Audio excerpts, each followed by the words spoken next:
तारकासुर की जय। तारकासुर की जय। तारकासुर की जय। यज्ञ के हर मार्ग पर कर लगाओ, ऋषि ज्ञान पर पहरा बिठाओ, भय को नियम बना दो। जहां श्रद्धा कर बनती है वहां लोग पूजा नहीं दूरी चुनते हैं। दुश्मनी का बीज फूटता है और नफरत हुकूमत का औजार बन जाती है। तारकासुर ने नियम लिखे पर उनकी स्याही डर थी। तीर्थों के दरवाजों पर पहरेदार खड़े हुए और हवन का धुआं धीरे धीरे बुझने लगा।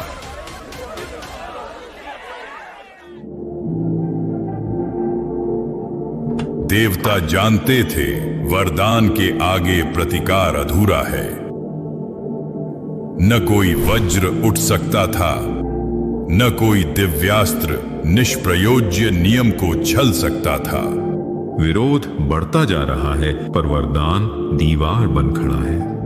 दीवारें समय से टूटती हैं, धैर्य रखिए इंद्र, आहट बस निकट है।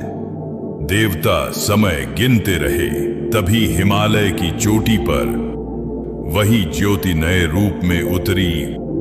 उमा, जो पूर्व जन्म में शिव की सती थीं, आगे चलकर पार्वती कहलाईं और समय मानो घोषणा करने लगा, यहीं से आरंभ होता है नया संकल्प। हिमालय पर्वत पर राजा हिमवत और रानी मेनावती के घर एक पुत्री का जन्म हुआ जिसका नाम उमा रखा गया। उनके जन्म से पूरे महल में खुशियों की लहर दौड़ उठी। दीप जल उठे, शंख बज उठे और देवताओं तक को यह आभास होने लगा कि धरती पर कोई असाधारण लीला आरंभ हो चुकी है।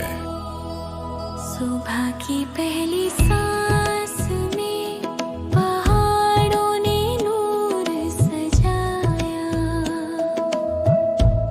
हिमालय के आंगन में एक दिव्य दीप जगाया।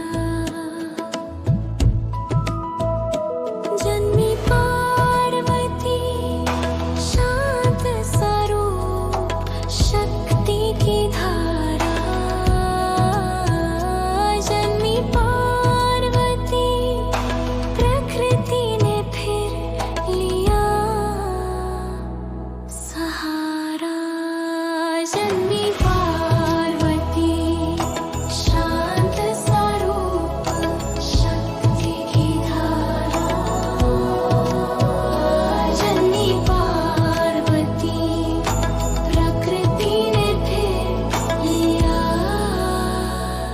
सहारा। जहां शोर थमता है वहीं संकल्प सुनाई देता है। हिमालय ने उमा के मन में एक व्रत जागते देखा, संतुलन लौटाने का व्रत। पुत्री, ये तब बहुत कठिन है। संकल्प का भार हिमालय से भी भारी होता है।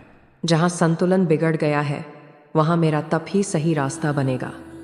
प्रेम किसी को रोकता नहीं, वो दुआ बनकर साथ चलता है। एक तरफ उमा कठोर तप में लीन है और दूसरी ओर शिव गहरी समाधि में मौन में बैठे हैं। जिस वरदान ने भय को नियम बना दिया था, उसी नियम का उत्तर उमा के अटूट व्रत में छिपा था। फिर समय ने ऐसा मोड़ लिया कि शिव और पार्वती का मिलन हुआ और यह विरक्ति से विवाह तक संतुलन की एक अद्भुत यात्रा बन गया। देवता कैलाश पर्वत पहुंचे, विरोध के भाव से नहीं पर अनुत्तरित प्रश्नों और गहरी व्याकुलता के साथ। हे प्रभु भगवान भोलेनाथ, हमारी प्रार्थना सुनिए। इस तारकासुर के अत्याचार से जगत की रक्षा कीजिए। हे भोलेनाथ। शिव और उमा समाधि में लीन थे, एक ही चेतना के दो रूप जो सृष्टि से परे भी थे। पर देवता उस दिव्यता के मौन का अर्थ न समझ सके। उनका आगमन, उनकी जिज्ञासा उस ध्यान को भंग कर गई। क्षण भर जैसे ब्रह्मांड की गति रुक गई और तभी उस भीतर से निकला एक प्रकाश इतना तेज कि संपूर्ण दिशाएं से आलोकित हो उठी। वह दिव्य तेज शिव के शरीर से बाहर निकला। अग्निदेव आगे बढ़े, दोनों हाथ जोड़कर बोले, प्रभु, यह तेज मुझे समर्पित कीजिए, मैं इसे संभाल लूंगा। अग्निदेव ने उस तेज को थामने का प्रयास किया, पर वह दिव्य अग्नि स्वयं अग्नि को भी दग्ध कर गई। उस तेज का ताप असहनीय था। वह अग्निदेव के भीतर समा गया और जलन की चरम सीमा पर पहुंचकर वे गंगा की शरण में उतार आए। गंगा की पावन धाराओं में वह तेज शीतल हुआ। वहीं से वह 6 धाराओं में बांट गया और 6 कृतिका माताओं की गोद में ठहर गया। उनकी ममता ने उस तेज को आकार दिया और उसी क्षण सृष्टि ने एक दिव्य बालक को जन्म लेते देखा। 6 मुखों वाला, उज्ज्वल, शांत वीर, जो आगे चलकर कार्तिकेय कहलाया। वह शिव की ऊर्जा का उत्तर था, देवताओं के प्रश्नों का समाधान था और कार्तिकेय के साथ धर्म की एक नई यात्रा का सफर शुरू हुआ। यह तो मेरा भी पुत्र है, मेरे तप, मेरे प्रेम और शिव तेज का फल। पार्वती बालक को अपनी बाहों में समेट लेती हैं। षडानन, षणमुख, स्कंद, 6 मुख, 12 भुजाएं, पर बालक सी निर्मल मुस्कान। जब कार्तिकेय कुमार अवस्था में पहुंचे, देवताओं ने उन्हें अपने अपने आयुध अर्पित किए। पार्वती ने अपने कर कमलों से एक दिव्य भाला सौंपा, वेल शक्ति, जो अज्ञान को चीर कर धर्म की स्थापना करे। कुमार, तुम देवताओं की सेना के अग्रणी बनो, देव सेनापति। देव सेनापति कार्तिकेय नमः। तारकासुर ने भी कम तैयारी नहीं की।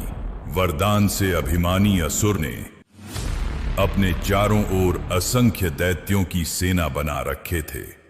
उसके पास शिवलिंग पर आधारित एक दिव्य कवच भी था, जो उसे लगभग अजेय बनाता था। युद्ध का दिन, दोनों ओर ध्वजाएं फहरा रही हैं। एक ओर मयूर, दूसरी ओर काली ध्वजा जिस पर दांतेदार चिन्ह। यह बालक मेरे सामने सेनापति, जा खिलौनों से खेल। युद्ध भूमि पर वाणी नहीं, केवल धर्म की परीक्षा होती है, तारक। अब यह केवल 2 सेनाओं का नहीं, 2 संकल्पों का संघर्ष था। एक ओर वरदान के अहंकार से भरा असुर, दूसरी ओर धर्म का बाल सेनापति। ओम तत्पुरुषाय विद्महे महादेवाय धीमहि तन्नो रुद्रः प्रचोदयात्।